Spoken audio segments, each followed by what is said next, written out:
Hello everyone, আসসালামু আলাইকুম। This is Legend Techs. আজকে আমি কথা বলতে যাচ্ছি ইনফিনিক্স হট 11 ব্লেড। তো এই পুরোনো ফোনটা নিয়ে আমি আজকে আপনাদেরকে ইন ডিটেইলি বলবো এবং ইনফিনিক্সের কিছু সমস্যার কথা আপনাদেরকে বলবো, যেগুলো আজও ফিক্সড হয়নি। ইনফিনিক্স টেকনো এদের এই সমস্যাগুলো আজও ফিক্সড হয়নি, এবং কি কি কমতি আছে এবং কি কি অসুবিধা এবং কি কি সুবিধা পাবেন এখনকার ক্ষেত্রে। আপনি যদি একটা নতুন স্মার্টফোন কিনতে যান, কি কি দেখে আপনার একটা নতুন স্মার্টফোন নেওয়া উচিত, সেই বিষয়ে আমার কাছ থেকে একটু ধারণা নেবেন। কেননা খারাপ ফোন ব্যবহার না করলে খারাপের মর্ম বোঝা যায় না। আমি আমার লাইফে ফার্স্ট টাইম যে স্মার্টফোনটা কিনি সেটা হচ্ছে গ্যালাক্সি নোট 2।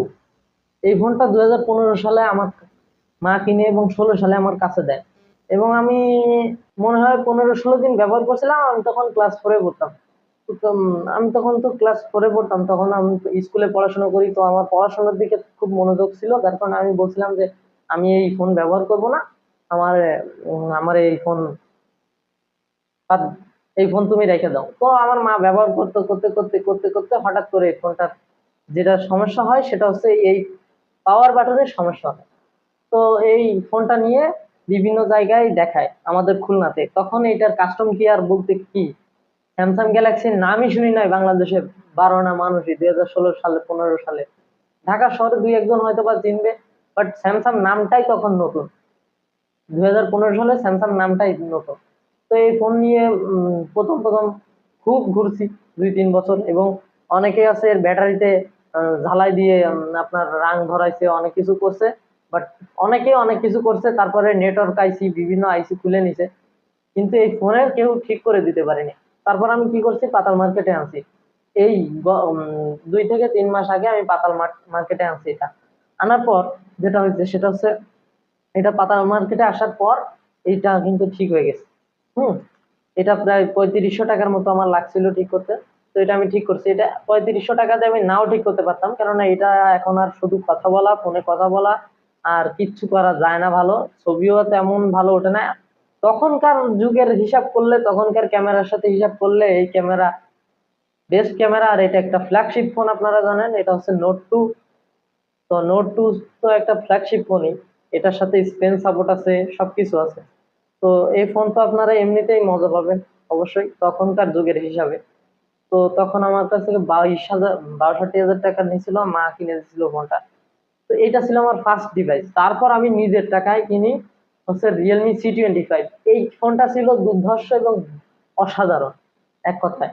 আমি এটা দিয়ে ইচ্ছা মতো অ্যাপ ডাউনলোড দিছি, ইচ্ছা মতো ভিডিও এডিটিং করছি, ইচ্ছা মতো গেম খেলছি, কোনোদিন ল্যাগ হিটিং ইস্যু, হ্যাঁ হিটিং ইস্যু ছিল হয়তো বা 2-3 ঘন্টা গেম খেলার পর, 2-3 ঘন্টা গেম খেলার পর মোবাইল যখন গরম হয়ে যেত তখন একটু পারফরমেন্স ড্রপ করতো বা থ্রোটলিং করতো। তাছাড়া আমি ওই ফোনটা দিয়ে, ওই একটা ফোন দিয়ে আমি কি করছি আপনাদেরকে বলি। ওটা 4 জিবি র্যামের একটা ফোন ছিল। ওটা দিয়ে আমি কি করতাম, যে ওইটা দিয়ে আমি আপনার ধরেন যে একসাথে লাইভ স্ট্রিম করতাম। স্ট্রিম ভিডিও করে লাইভ স্ট্রিম করে ফেসবুকে লাইভ করা অবস্থায় আমি গেম খেলছি ভিপিএন চালু করে, তখন ফ্রি ফায়ার ব্যান হয়ে গেছে। তখন ভিপিএন চালু করে দিয়ে আমি গেম খেলছি, ফ্রি ফায়ার খেলছি লাইভ স্ট্রিমে। তো তখনও সে স্মুথলি গেম প্লে করা গেছে, এবং আমি খুব ভালো গেম প্লে করতাম এবং স্মুথ পারফরমেন্স পাইছি। এবং এডিটিং করছি, ভিডিও এডিটিং করছি। আমার মনে আছে আমি প্রায় 1 ঘন্টারও ভিডিও এডিটিং করছি।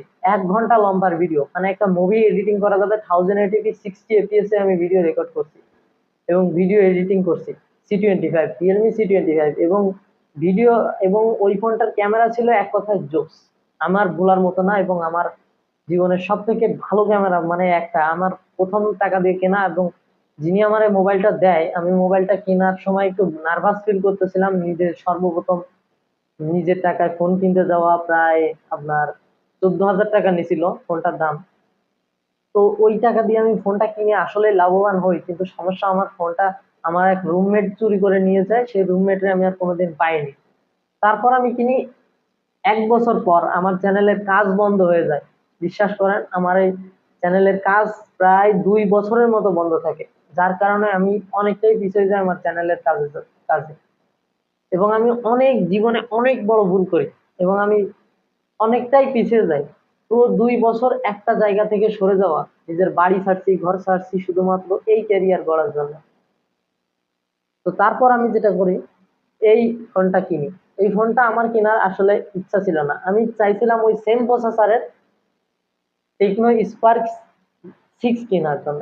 টেকনো স্পার্ক 6টা ওই সেম প্রসেসরে ছিল, ওই C25 এর সেম প্রসেসর ছিল, এবং 2K রেজুলেশনে ভিডিও রেকর্ড করা যেত, এবং গেম প্লেও অসাধারণ ছিল। কিছু কিছু জায়গায় হয়তো বা C25 এগিয়ে ছিল, কিছু কিছু জায়গায় হয়তো বা ওইটা এগিয়ে ছিল, টেকনোটা এগিয়ে ছিল, কিন্তু আমি কিনতে গেছিলাম ওইটা, কিন্তু দোকানদার আমাকে বললো ওইটার থেকে লেটেস্ট এটা, এবং এটাতে লেটেস্ট সবকিছু এবং ভালো চিপ আছে। কিন্তু একদম ভুয়া কথা ছিল। আর আমি ফোন কেনা সম্পর্কে এবং প্রসেসর কাকে বলে এই জিনিসটা বুঝতাম না, শুধু বুঝতাম ব্যবহার করে কোনটা স্মুথ পারফরমেন্স দিবে সেটাই বুঝতাম। তো এই ফোনটা আমার কাছে দেয়, তো আমি এইটা নিয়ে প্রথমে যখন কিনি এবং ব্যবহার করি, প্রথম 2-3 দিন আমার কাছে একটু চপি চপি লাগে, বাট টাচ মাল্টিটাস্কিং করার ক্ষেত্রে আমার কাছে একটু চপি চপি লাগে বা আটকে আটকে যাইতো। তো আমি কি করতাম, দ্রুত মানে 2-3 দিন পর বা একটু ডিপি বাড়িয়ে নিলাম, 360 ডিপি দিয়ে আসলে এই সমস্ত ফোন চালানো যাইতো।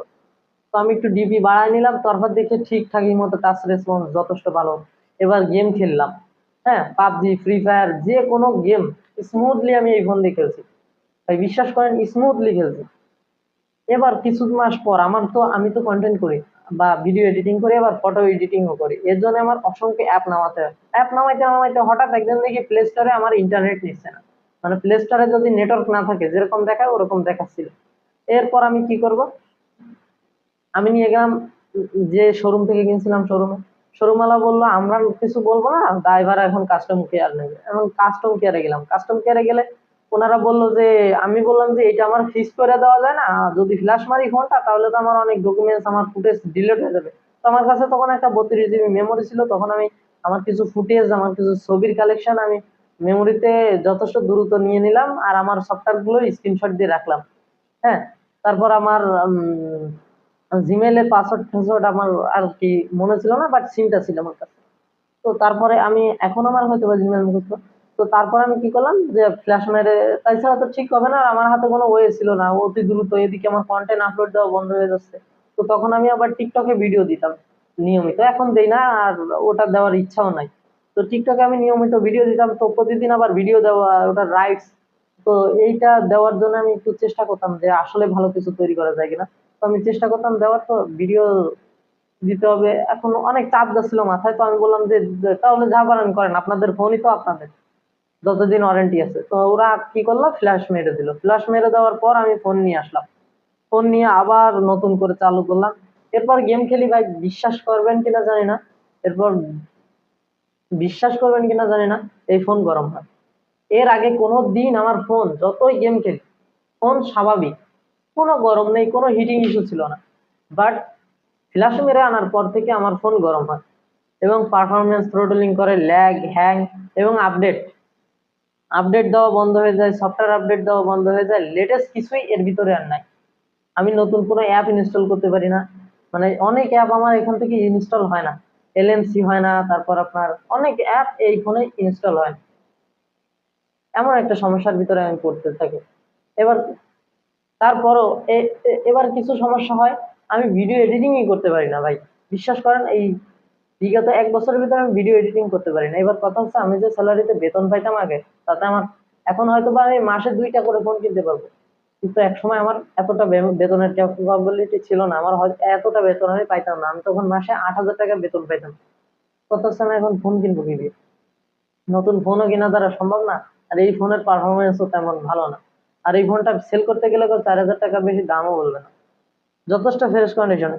এখন কথা হচ্ছে এই ফোনের পারফরমেন্স কেমন আসলে। এখন কথা হচ্ছে, টেকনো ইনফিনিক্স এর ফোনগুলো আসলে এরকম। এবং আমি বলবো যে টেকনোর বা ইনফিনিক্স এর যে কাস্টম কেয়ার আছে, এই সমস্ত জায়গায় আসলে একটু সমস্যা। আর আমি যে নতুন যে ফোনটা কিনছি, যেটা দিয়ে এখন ভিডিও করতেছি, এটারও ভাই ক্যামেরায় সমস্যা। এটার ভাই ক্যামেরার পেছনে প্রসেসর দেওয়া, যেখানে প্রচুর গরম হয়। এটা নতুন কিনে ধরে, কিন্তু আমি এটা কিনেছি সেকেন্ডারি ডিভাইস হিসেবে, আমি নতুন ডিভাইস আবারও নিয়ে আসবো আগামী মাসের ভিতরে হয়তো। এবার কথা হচ্ছে, এই ফোনের লুকস দেখছেন, 2 বছর ব্যবহার করছি এখনো চকচক করতেছে, কারণ আমি কাভার ব্যবহার করি, ভালো মানের কাভার। এর কথা হচ্ছে, এই ফোনের পাওয়ার কিরকম ভাই, এটা দিয়ে আমি কম্পিউটারের থেকে ভালো ভালো ভিডিও, আমি অনেক কোয়ালিটিফুল ভিডিও আমি এডিটিং করছি, সেটা আমার নিজের যোগ্যতা। এখন আমি কি এটা দিয়ে ব্লগ পর্যন্ত শুট করছি, আর এটার ক্যামেরা একদম বাজে লেভেলের ক্যামেরা। আপনারা আমার ব্লগ চ্যানেল দেখেন, প্রেজেন্টেক্স ব্লগ দেখেন, বা আমি আমার ব্লগ চ্যানেলের লিঙ্ক ডিসক্রিপশনে দিয়ে দেবো, দেখে নিতে পারেন। এই এটার অবস্থা হচ্ছে একদম বাজে এবং শোচনীয়, ঠিক আছে? এটা দিয়ে আপনি বেটার পারফরমেন্স করতেই পারবেন না। আর এই টেকনো ইনফিনিক্স এর ফোন আপনারা না কিনে আমি বলবো বেটার প্রসেসর মাস্ট কেনার চেষ্টা করবেন। বেটার প্রসেসর এবং ক্যামেরার অ্যাপারচার বেশি, এই দুইটা জিনিস দেখে কিনবেন। যে ফোনের ক্যামেরা ভালো সেই ফোনের গেমিং পারফরমেন্স অসাধারণ হবে, এটুকু স্বাভাবিক।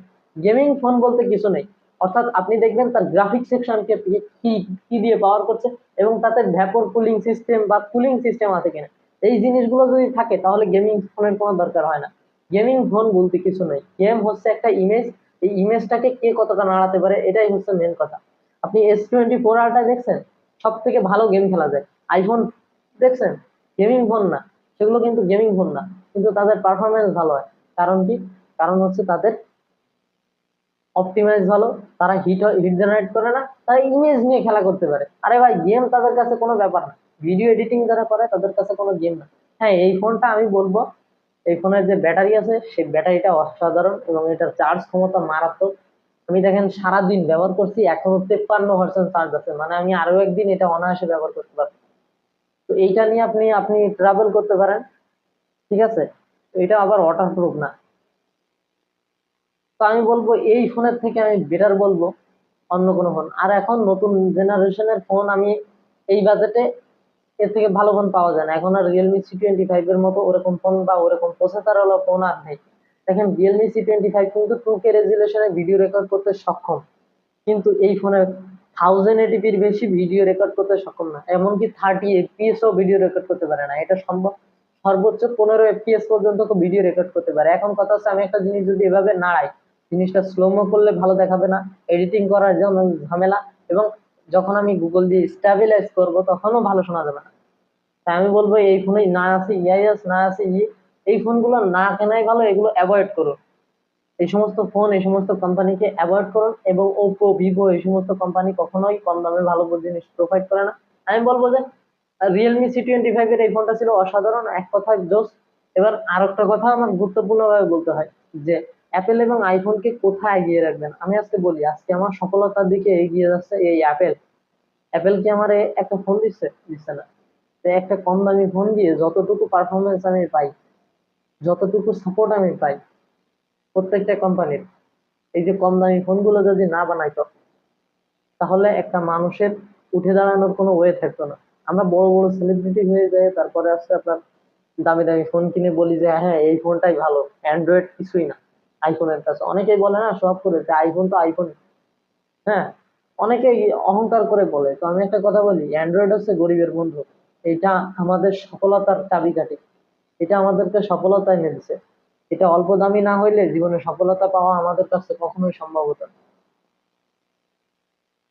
তো ভালো থাকবেন, সুস্থ থাকবেন।